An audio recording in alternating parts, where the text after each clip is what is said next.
et ça marche. Et les lois de la vie, les règles, les principes, appelez-les comme vous voulez, il y a des règles de fonctionnement que la vie a établies pour notre corps, et si on ne les respecte pas, eh bien on souffre, on est malade, on est malheureux, c'est tout. Mais si on les respecte, tout va bien, et même très bien. Et je suis émerveillée par tout ce qui arrive de beau à chaque instant. Alors il est certain qu'en mangeant des aliments vivants, parce que manger cru et manger vivant c'est différent. Le jambon cru c'est cru. Mais est-ce que vous pouvez mordre dans une cuisse de cochon, dans son jambon, un cochon vivant? Est-ce que vous pouvez mordre dedans, comme un carnivore? Vous ne pouvez pas. Alors il faut que quelqu'un le tue, le dépece, pour vous le mettre.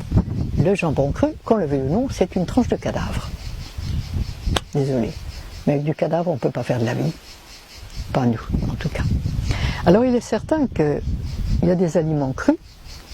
Le docteur Seignalais a fait un livre sur l'alimentation crue, où il y a énormément de...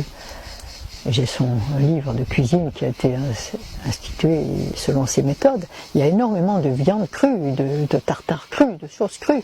Mais il est mort très jeune. Et je l'avais vu 15 jours avant qu'il meure. Il faisait une conférence à Montpellier. Et je me suis dit, bon sang, il n'a pas vomi. Je ne sais pas ce qui se passe. Mais... Bah oui. Parce que on n'est pas fait pour manger des aliments seulement crus. On est fait pour manger des aliments vivants. Et l'alimentation vivante, elle est crue forcément, mais elle ne peut être que végétale.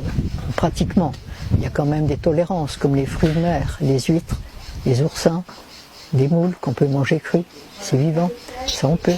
Et puis peut-être les œufs. Les œufs, si on était lâchés dans la nature, on n'est rien, on trouve un nid, on pourrait gober un œuf. Il y a des choses qui font partie, qui viennent de l'animal, mais qui font encore partie de notre alimentation. Est-ce qu'on peut manger trop? Mais il est certain que devant un aliment cru, végétal et vivant, on ne mangera pas trop. Parce que l'arrêt instinctif fonctionne très bien. Notre corps saura très vite nous dire qu'on en a assez.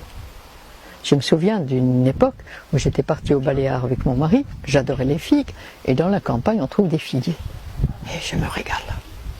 Et à un moment, eh bien, ces figues que je trouvais très bonnes au départ, la bouche me brûlait, ça passait plus. Pourquoi? Parce que mon corps en avait assez. Et mes petites cellules ont dit stop, ça suffit, j'en ai assez. Mais devant un aliment cuit et transformé, il n'y a plus d'arrêt instinctif. Donc on peut manger beaucoup plus qu'il ne faut. Je suis bien d'accord que l'excès de poids, c'est pas forcément une pathologie, mais quand même. Un corps, il est fait pour être harmonieux. Et il ne peut bien fonctionner que s'il est harmonieux dans ses formes, s'il fonctionne bien. Et l'obésité aux États-Unis, et qui se développe dans le monde entier, ce n'est pas un signe de santé. On est bien d'accord. L'idéal serait qu'il commence par manger les fruits qu'il préfère, ceux qu'il aime le mieux. Parce que ces cellules sont très intelligentes, les cellules qui composent son corps. Elles savent à la vue d'un fruit ou d'un légume celui dont elles ont besoin, et on l'aime. Et on va aller vers celui-là. Et j'ai fait des expériences avec mes petits enfants et d'autres enfants avec eux, de mettre des paniers de fruits. Et selon leur tempérament et leur constitution, je savais de quoi ils avaient le plus besoin. Et ils ne se trompaient pas. Une prenait des bananes, des dattes, l'autre prenait des citrons. Mais c'est clair, l'instinct fonctionne très bien. Et les fruits que vous aimez, les fruits et les légumes que vous préférez, sont, à n'en pas en douter, les meilleurs pour vous. Alors je ne sais pas ce qu'il y a dedans. Pas plus qu'un animal sauvage ne sait s'il y a du calcium, s'il y a des trucs. Ça, je m'en moque royalement. Mais ce que je sens, et ce qui est beaucoup plus vrai, c'est ce que mes cellules savent. Elles sont beaucoup plus fines que tous les laboratoires existants.